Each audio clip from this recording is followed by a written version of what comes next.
하겠습니다. 제가 오늘 발표할 논문은 디퓨전 하이퍼 피처스라 해가지고 닙스 2023에 제출된 논문. 혹시 뭐 중간에 모르는 거 있으시면 바로 질문해 주시면 감사하겠습니다. 그래서 디퓨전 과정부터 좀 말씀드리려고 하는데 다들 아시겠지만 이미지에서 노이즈로 만들고 그리고 그 노이즈에서 다시 이미지로 만드는 그 과정 전체를 디퓨전 프로세스라고 합니다. 그리고 이제 그걸 레이턴트 벡터라고 해서 이 이미지를 VA라고 불리는 그 오토인코더 안에 넣어서 차원을 축소시켜서 거기 안에서 이제 디퓨전 프로세스를 하게 되면 그게 이제 스테이블 디퓨전이 가는 과정이라고 볼 수 있습니다. 그래서 스테이블 디퓨전 아키텍처도 좀 가져왔는데요. 여기 안에 보시면은 디노이징 유넷이라고 보이는 이 과정에서 아까 봤던 그 디퓨전 프로세스가 일어나게 되고 그거는 여기에 있는 유넷 아키텍처를 기반으로 수행을 하게 됩니다. 유넷은 다들 아시겠지만 이렇게 U자 모양으로 생각돼서 어, 압축시켰다가 다시 원본 이미지로 바꾸는 작업을 하는 그 모델을 의미합니다. 그리고 이 안에서는 이제 64 by 64의 크기를 가진 그 레이턴트 벡터를 가지고 디퓨전 프로세스를 실행하게 됩니다. 그래서 디퓨전 하이퍼 피처스는 어떤 논문이냐 하면 그 스테이블 디퓨전이 이제 라이온이라는 엄청 거대한 데이터셋을 가지고 훈련이 됐는데 그 데이터셋을 훈련했으면 당연하게도 좀 큰 시멘틱한 정보들을 그 디퓨전 스테이블 디퓨전이 가지고 있을 것이다라는 그 아이디어에서 착안을 해서 이렇게 시각화를 저자들이 직접 해봤는데 그 아까 봤던 이 유넷에 있는 레이어들을 각각 시각화했을 때 객체와 백그라운드를 정확하게 분류하는 능력이 피처 안에서도 보인다를 주장을 하고 있었어요. 그래서 스테이블 디퓨전이 단순히 유닛 피처만을 활용해서도 이렇게 객체와 포그라운드와 백그라운드를 분리할 수 있는 능력을 가지고 있다라는 것을 이제 입증하는 논문이라고 볼 수 있을 것 같습니다. 그리고 이런 시멘틱한 피처들은 이전에는 디노나 디노 V2 같은 모델처럼 셀프 슈퍼바이스 러닝을 보통 사용하는 모델에서 많이 활용이 됐었었는데 어, 디퓨전 모델 내에서도 이런 피처들이 있다는 것을 거의 처음 주장했다라고 볼 수 있을 것 같습니다. 처음 주장한 건 아니고 그런 피처들을 어떻게 활용할 것인가에 대한 그 주장을 좀 다룬 거라고 보면 될 것 같습니다. 그래서 디퓨전 하이퍼 피처스란 논문이 무엇을 하느냐라고 좀 살펴보면 이렇게 아까 봤던 이런 피처들을 하나로 모아서 그 이게 이제 우리가 입력으로 준 이미지면 이 GT 이미지에 어느 부분에 해당하는지를 맞추는 겁니다. 여기에 이제 초록색 강아지 입을 이렇게 타겟을 주면 Hours라는 이제 해당 논문의 저자들이 만든 모델을 가지고 이 개 입이라는 것을 GT 이미지 한 번도 보지 않은 이미지에서도 동일하게 찾아낼 수 있는 것을 나타냅니다. 그래서 뭐 이렇게 개뿐만 아니라 비행기 같은 객체인데 다른 방향을 쳐다보고 있는 거나 또 이렇게 완전 다른 뷰에서 있는 다른 객체도 잘 찾아내는 걸 볼 수 있어요. 그래서 이런 걸 잘 하려면 당연히 그 시멘틱한 정보를 많이 가지고 있어야 수행을 할 수 있기 때문에 저자들은 이런 타스크를 좀 다운스트림으로 잡았다고 볼 수 있습니다.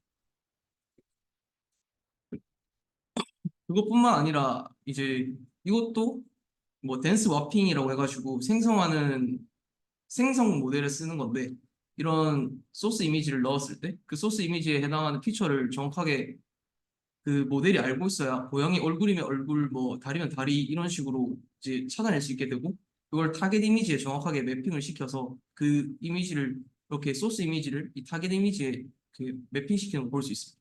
이게 이제 이렇게 매핑시키려면 얼굴이면 얼굴, 다리면 다리 이런 식으로 그런 좀 심층적인 정보가 있어야지만 가능한 거기 때문에 저자들은 디퓨전 하이퍼 피처스라는 모델을 만들어서 그런 곳에 활용을 했다고 볼 수 있습니다. 그래서 이제 디퓨전 하이퍼 피처스가 제안한 방법이 어떤 것이냐 하면 아까 보셨던 그 유넷이 이 부분입니다. 그 유넷의 이제 스테이블 디퓨전이 여러 가지 T 스텝과 그리고 그, 그 T 스텝마다 유넷이 존재하게 되는데 그 해당하는 모든 유넷의 레이어와 모든 T 스텝에 존재하는 피처들을 모두 이렇게 모읍니다. 이렇게 모으고 나서 그 다음에 어그리게이션 네트워크라는 좀 엄청 경량화된 네트워크를 하나 두고 거기 이 네트워크가 특정 다운스트림 데이터셋에 학습이 되는 순서대로 학습이 되면서 이제 어떤 피처에 집중을 할 건지 웨이트닝을 한다고 보면 될 것 같습니다. 그러면 나중에 뭐 여기서는 이제 커리스폰던스 시멘틱 커리스폰던스라고 해서 이 타스크 데이터셋을 활용을 했는데 저 데이터셋에 이제 맞게끔 어그리게이션 네트워크가 활성화가 되고 여기 피처에서 필요한 부분만 뽑아서 쓴다고 보면 될 것 같습니다. 그래서 이렇게 학습된 네트워크가 어떤 피처를 뽑아서 좀 중요하다고 생각을 하는지 시각화를 한 거라고 보면 되는데 스테이블 디퓨전에도 버전이 많으니까 이 저자들도 여러 가지를 사용해서 이렇게 시각화를 해두었습니다. 그래서 시멘틱 커리스판던스라는 에 사용되는 그 데이터셋에 최적화된 어그리게이션 네트워크를 비주얼라이제이션 해보았을 때 이렇게 타임 스텝도 좀 앞부분이고 레이어도 좀 앞부분에 좀 많이 활성화되어 있는 걸 볼 수 있습니다. 그리고 스테이블 디퓨전 2.1에서는 1.5에 비해서는 조금 레이어는 뒷부분이고 타임스텝은 동일하게 좀 앞부분에 존재하는 걸 볼 수 있습니다. 이런 게 이제 어 레이어 레이어마다 좀 가지고 있는 정보가 다르고 타임스텝마다 이제 의미 표현을 하려고 하는 정보가 좀 다르다라고 이렇게 해석을 좀 할 수가 있습니다. 사실 뭐 더 깊게 말하자면은 스테이블 디퓨전은 초반부에 시멘틱한 정보를 많이 만들고 그 추후 T스텝이 늘어나면 늘어날수록 디테일한 정보들을 만들기 때문에 사실 여기서 시멘틱한 그 매칭을 하는 타스크이기 때문에 이렇게 타임스텝 앞부분에 좀 많이 활성화됐다고 볼 수 있을 겁니다.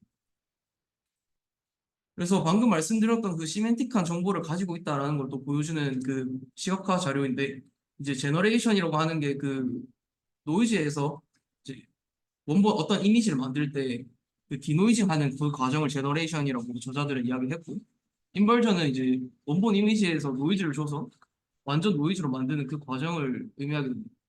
그래서 이 두 과정 속에서 이제 타임스텝 25라는 것은 보통 스테이블 디퓨전에서 DDIM이라는 어 노이즈 알고리즘 알고리즘을 사용하는데 그게 이제 타임스텝 50이 거의 기준이거든요.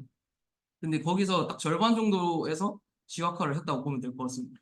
그렇게 해서 봤었을 때 제너레이션은 이제 레이어 4에서 이렇게 백그라운드랑 포그라운드가 좀 완벽하게 분리되지 않고 이렇게 여기 흰색 바닥과 고양이 배 부분은 거의 동일한 걸로 이렇게 보이는 걸 볼 수 있습니다.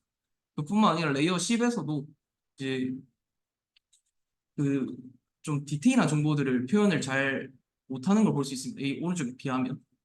그리고 이제 인버전 과정에서 보면은 이제 레이어 4 동일하지만 이렇게 완벽하게 그 고양이와 백그라운드를 잘 분리하는 걸 볼 수 있고 디테일한 그 정보도 더 잘 담고 있는 걸 볼 수 있습니다.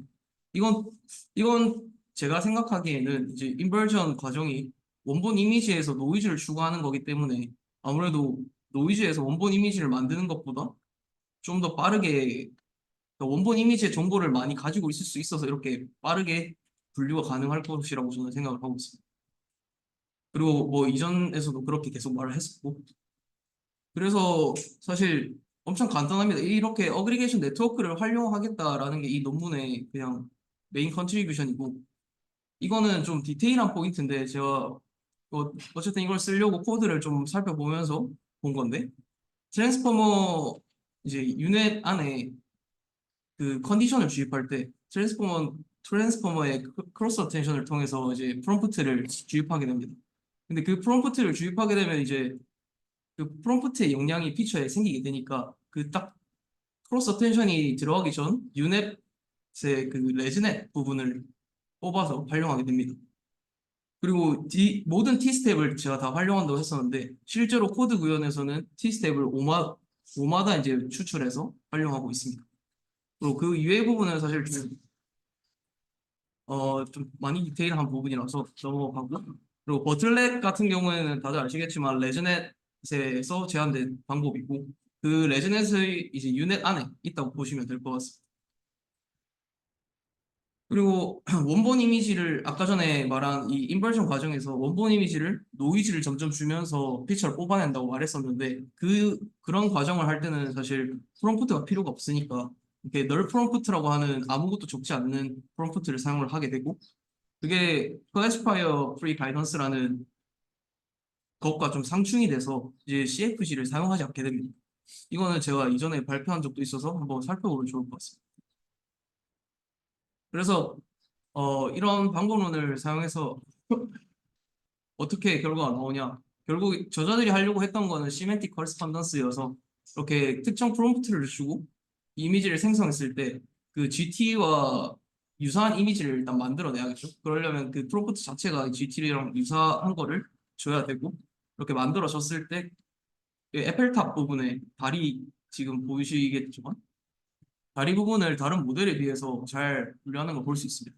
엄청 작아서 그런데 뭐 인어공주의 손 같은 것도 다른 모델이 안 되는 거에 비해서 잘 되는 걸 볼 수 있습니다. 그리고 이거는 생성 이미지 단계에서였다면 지금 제가 실제 이미지는 가져오지 않았지만 실제 이미지를 이제 인버전하는 과정도 이거랑 동일하게 거의 잘 된다고 볼 수 있습니다. 그리고 여기 스테이블 디퓨전 레이어 2는 그 아까 어그리게이션 네트워크를 사용하지 않고 유넷 안에 있는 특정 레이어 한 개만을 사용을 해서 시각화를 한 모습입니다. 근데 뭐 얼추 되는 걸 또 볼 수 있습니다. 신기하게도 레이어 하나만 사용했지만 그러니까 결국 이게 스테이블 디퓨전이 좀 시멘틱한 피처들을 특정 위치에서 많이 가지고 있다 정도로 이해할 수 있을 것 같습니다. 그리고 퀀티테이티브인데 사실 여기서 보여주고 싶었던 것은 지금 방금 말했던 것과 같이 그 레이어 하나만을 사용하는 것과 저자들이 만들어낸 그 어그리게이션 네트워크를 사용을 해서 모든 피처에서 필요한 피처에 웨이트닝을 해서 그 정보를 뽑아내는 것이 실질적으로 성능 차이가 엄청나게 많이 나는 것을 좀 보여드리려고 가져오게 되었습니다. 이게 이제 PCK라는 게 사실 저도 이 부분이 정확하진 않지만 이런 시멘틱한 매칭을 했을 때 그 매칭 포인트가 얼마나 벗어나는지를 이제 모든 데이터셋을 평균 내서 측정을 하는 것으로 알고 있습니다. 네, 그래서 뭐 이 정도 차이가 많이 난다. 그리고 어, 모든 레이어를 이제 원 스텝만 했을 때도 차이가 많이 난다. 그러니까 모든 타임 스텝과 모든 레이어를 적절히 합해줄 수 있는 어그리게이션 네트워크를 쓰는 게 성능이 많이 업데이트가 된다 정도 이해할 수 있을 것 같습니다. 그래서 이거는 방금 말했던 것과 같이 저자들이 왜 스테이블 레이어 이거 4를 사용했냐라는 걸 보여주는 좀 어블레이션 자료인데 이제 스테이블 디퓨전 1점대 모델들에서는 거의 레이어 4에서 압도적으로 시메트릭한 정보가 많이 가지고 있다라는 걸 볼 수 있습니다. 왜냐하면 PCK가 결국 그 시멘틱 정보가 좋아야지만 좋은 결과를 내기 때문에. 근데 2.0으로 갈수록 이제 레이어가 뒤로 뒷부분에 좀 더 시멘틱한 정보를 많이 가지고 있는 걸 볼 수 있습니다. 근데 이거는 이제 스테이블 디퓨전 모델이 업데이트가 되면서 클립이나 뭐 여러 가지 좀 잔 기술들이 많이 바뀌었기 때문으로 이해할 수 있습니다. 뭐 좀 그래도 핵심적인 거는 스테이블이 디퓨전이 시멘틱한 정보를 가지고 있다. 네, 정도로 볼 수 있을 것 같습니다. 그래서 이거는 제가 실제로 사용해본 예시고요. 이제 이 해당 이미지가 실제 이미지고 이건 제가 생성을 한 이미지인데 이렇게 도메인이 달라도 사실 강아지 다리라는 거를 잘 이렇게 찾아내는 걸 볼 수 있어요.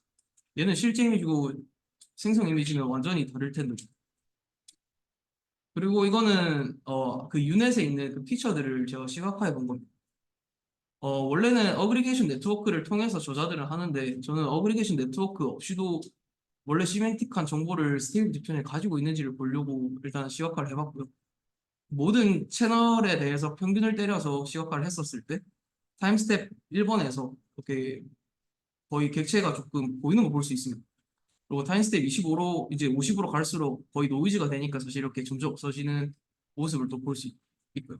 근데 이제 원래는 이걸 더 정확하게 시각화를 하자면 그 PC라는 걸 통해서 차원 축소를 진행하고 시각화를 보통 수행을 하기 때문에 이 동일한 피처를 가지고 이렇게 시각화했을 때 완전 정확하게 객체를 찾아내는 것을 볼 수 있습니다. 그래서 이게 제 발표 마지막 슬라이드인데 어, 결국 핵심은 스테이블 디퓨전이 어떤 객체를 넣든 제로샷으로 이제 어떤 특정 객체를 분류할 수 있는 능력이 있다. 어그라운드와 백그라운드를. 그래서 이거를 뭐 어떻게 적절히 다운스트림 타스크에 활용을 할 수 있게끔 생각해 보는 게 중요할 것 같습니다. 혹시 뭐 질문 있으시면 대답해 드리도록 하겠습니다.